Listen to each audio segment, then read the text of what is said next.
Nas últimas semanas, apareceram vários vídeos circulando nas redes sociais dizendo que o Japão está expulsando os estrangeiros, que o visto está sendo negado em massa, que a era do trabalhador decassegue brasileiro acabou. Eu estou aqui no Japão trabalhando com recrutamento de brasileiros para empresas japonesas e vou te dizer uma coisa, essa narrativa é falsa. E não é só falsa, pois ela é o oposto do que está acontecendo. O Japão hoje tem cerca de 4,1 milhões de residentes estrangeiros. É o maior número da história do país. As leis que foram aprovadas em 2025 e 2026 não vieram para expulsar ninguém, eles vieram para reorganizar. E quem entender essa diferença vai sair na frente de todo mundo. Fica até o final porque eu vou te mostrar exatamente quem está protegido e quem está em risco com dados, fontes oficiais aqui do Japão sem nenhuma fake news. O pânico nas redes tem duas origens. A primeira é o anúncio de um teto de 1,23 milhões de trabalhadores estrangeiros até 2028, em setores específicos. Criadores de conteúdo pegaram esse número e disseram que o Japão vai parar de aceitar os estrangeiros quando bater essa cota. O próprio Ministério da Justiça japonês teve que vir a público esclarecer. Esse teto é um instrumento de planejamento setorial. Existe para evitar a saturação em áreas específicas. Não tem nada a ver com fechamento geral de vistos. A segunda origem é a extinção do programa de estagiários, o Gi no Jishu Seido. Quando saiu o anúncio de que ele seria abolido, muita gente noticiou como se o trabalho do estrangeiro no Japão estivesse acabado. Mas o que aconteceu foi o contrário. Ele foi substituído por um sistema melhor. O antigo programa de estagiários tinha um problema grave conhecido. O trabalhador era chamado legalmente de estagiário e não podia trocar de empresa e ficava preso ao empregador mesmo em situações de abuso. A ONU já havia criticado publicamente esse sistema. E o novo programa chamado Ikuse Shuro muda isso completamente. O trabalhador passa a ser reconhecido como funcionário. Pode trocar de empresa dentro do mesmo setor depois de cumprir um período mínimo e ter uma rota clara para conquistar o visto de trabalhador qualificado. Na prática, pela primeira vez, um trabalhador braçal pode chegar ao Japão, já sabendo que existe um caminho planejado para a residência de longo prazo. Não é o fim do sistema, é uma evolução dele. Em janeiro de 2026, o governo japonês aprovou um marco regulatório que vai guiar a política de imigração até 2030. O nome oficial é Coexistência Ordenada. E o que isso significa na prática? Significa que o Japão não vai fechar as fronteiras, mas também não vai aceitar qualquer situação. As renovações de vistos deixaram de ser automáticas e agora os fiscais verificam se a situação real do imigrante bate com o tipo de visto que ele tem. O trabalho fora do escopo do visto, ou estudante ultrapassando as horas permitidas, empresa de fachada, tudo isso está no radar agora. Para quem está na regularidade, o processo segue tranquilo. Para quem estava vivendo numa zona cinzenta, o aperto que chegou de verdade. Duas mudanças importantes para quem pensa no longo prazo aqui no Japão. Primeira, residência permanente. Uma lei de 2024 dá poder ao governo de revogar o visto permanente de quem deliberadamente deixar de pagar os impostos, seguro de saúde ou previdência. O próprio Ministério da Justiça deixou claro, a lei mira quem tem dinheiro e escolhe não pagar. Quem está em dificuldade financeira genuína não é o alvo dessa operação. Segunda, naturalização. A partir de abril deste ano, de 2026, o tempo mínimo de residência para pedir a cidadania japonesa passou de 5 para 10 anos, que a documentação fiscal exigida ficou mais rigorosa. A mensagem do governo é direta, o Japão te acolhe e você tem que contribuir.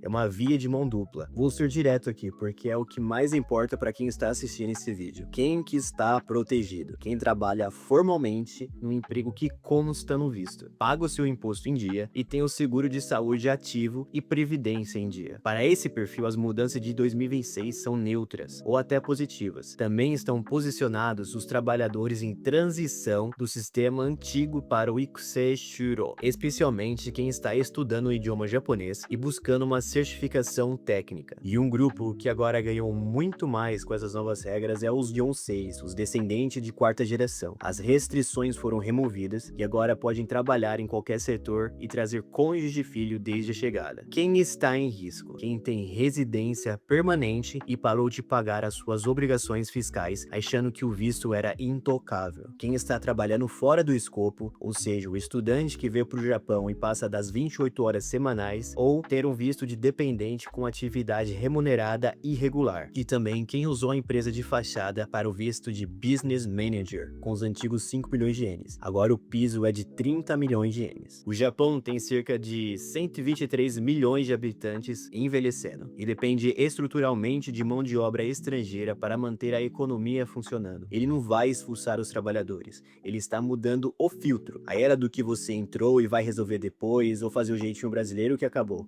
A era do imigrante documentado, contribuinte e integrado na cultura japonesa é o que está mais forte do que nunca. Então, se você está assistindo esse vídeo, está no Brasil e pensa em vir para o Japão trabalhar, ou quer entender melhor a sua situação e onde mais você se enquadra, eu vou deixar um formulário aqui na descrição, então você preenche, conta como está a sua situação e eu vou te responder sobre cada caso, beleza? E se esse vídeo te ajudou a entender o que realmente está acontecendo, compartilha com outras pessoas, porque eu tô trazendo esse novo formato, com um modelo mais sério, com fonte, com notícias, sem nenhum achismo do que é a vida real. Então, até a próxima.